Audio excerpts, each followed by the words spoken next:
National 5, we are going to be going through those past paper questions in due time, but I just heard Nova call my name, so I'm just going to go through the lounge and see what she's asking for. So let's do this. Nova, how's it going? What did you ask me for? You want to play game with me? What kind of game do you want to play? Hangman? Alright, let's see. What have you got for me? You've got well, in all fairness, you've written that down pretty well for a dog. How did your paws manage to hold the pen? How did your Okay. She's a bit bored, but she wants to ask me a question using Hangman. So I'm happy to play. Alright, let's do it. Alright, Nova and I are gonna start playing Hangman. I'm gonna start speaking some letters and we'll see how well she can write it down and we'll see if I can get what she's gonna ask me. So here we go. First letter O. Good. Okay, that's on there. I. Good, okay. Nova, make sure you're writing it down, please. Nova. Okay, sure. She's got it right, it's fine. M. No. Okay, so that one's the head's on there now. What about L? Okay, yep. Okay. U.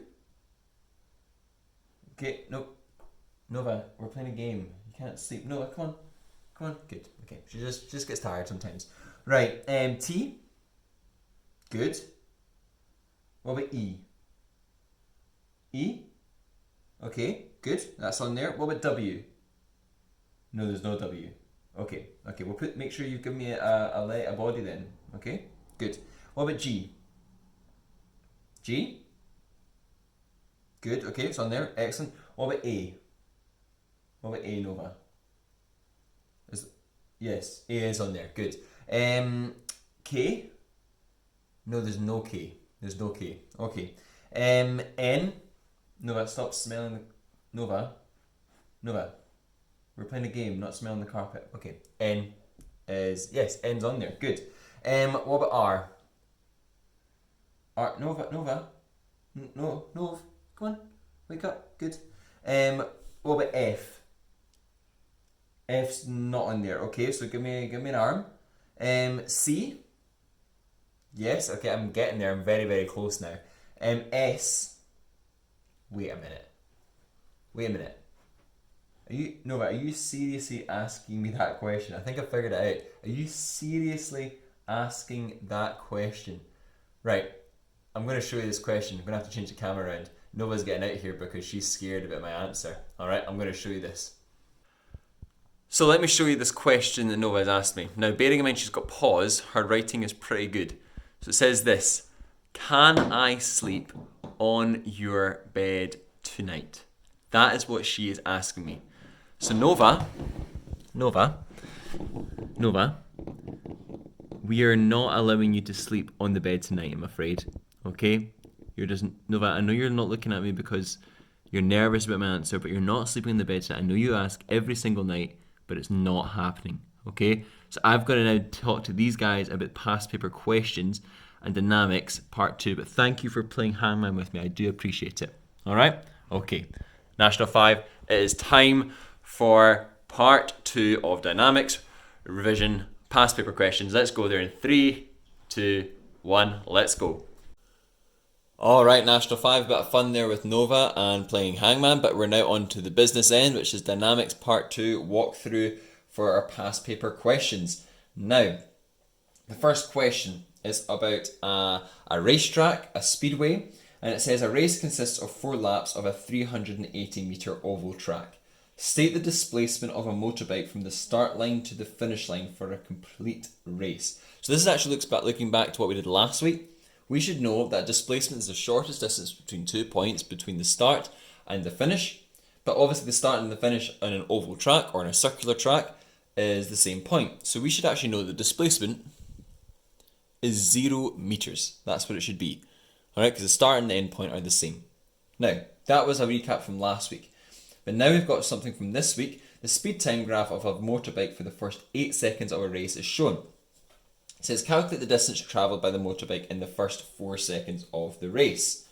So, the first 4 seconds of the race, and as you can see from the diagram on the right hand side, The first 4 seconds is actually split up into 3 shapes. Okay, it's split up into a small triangle for the first second, and then for the next 3 seconds, from 1 to 4, we've got a rectangle that makes up the bottom part, and then a triangle that goes from 3 meters per second all the way up to 27 meters per second. We should know that the distance travelled when we have a speed time graph is area under the graph. Every single time we do speed and time graphs, we should be thinking of the area under the graph to get the distance. So what did I do? Well, I did d equals u, a dot u dot g, which is area under graph. I have said there's a triangle, then there's a rectangle, and then there's a triangle. So to do that, it's a half 1 times 3, you should see that from the first wee bit, plus 3 times 3, that's the rectangle section, so again, look at that on the diagram to see if it's correct, which it is, plus a half 24 times 3. So once I do all of that, I should get a distance of 46.5 meters. 46.5 meters would be my final answer. Okay? So that's that. Then it says determine the greatest acceleration of the motorbike during the first 8 seconds. So there's 2 different slopes. A slope on a speed time graph is actually the equivalent to something accelerating. Now we know that because a constant acceleration is a gradient line on a speed time graph. If it's going up the way, i.e. if it's going in a positive direction, then it's going to be a positive acceleration. However, if it's sloping down the way, then we know that that is deceleration. Okay? So the greatest acceleration should be the slope that has the greatest gradient, okay? Which should be the one between 1 and 4 seconds, not the one between 0 and 1. Okay, that's too shallow. The steepest line is the one between 1 and 4.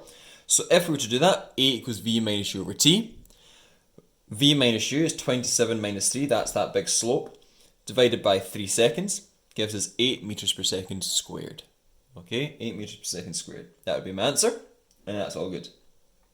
Now, the winner of the race completes all 4 laps in a time of 79 seconds. Calculate the average speed. Now remember, average speed does not need a direction because it's not velocity. And we don't need, remember the displacement was 0, so we're not using that because you can't divide anything by 0. So actually what we're going to be doing is finding out first of all, and I'm making a mistake here, the total distance, which is 380 times 4, which gives us 1,520 meters. Now, if I put this in here, I'm going to divide that by the 79 seconds, and I get 19.24 meters per second, and no direction because it's a speed. Okay, so that's question 1. Nice and simple and straightforward. Classic examples of acceleration using the slopes of the gradient and also the distance under the graph. However, let's look at number 2 now. So number 2 says this. Make sure it's all nice and neat. Now, number 2. A student is investigating the motion of a trolley down a ramp. The student uses the apparatus shown to carry out an experiment to determine the acceleration of a trolley as it rolls down a ramp. The trolley is released from rest at the top of the ramp. State the measurements the student must make to calculate the acceleration of the trolley. So we've got a whole bunch of equipment here, and we're needing to make the measurements needed for the acceleration of the trolley. Now, I have spoken to you about this on Monday. I went through a slide that talked exactly about this. So things you'll need. You'll need to find the length of the card using a ruler. Remember, I have added the measurement there. Okay, I've added the measurement. One of Nova's hairs is on here. Yeah, so I've measured using a ruler. So length of card.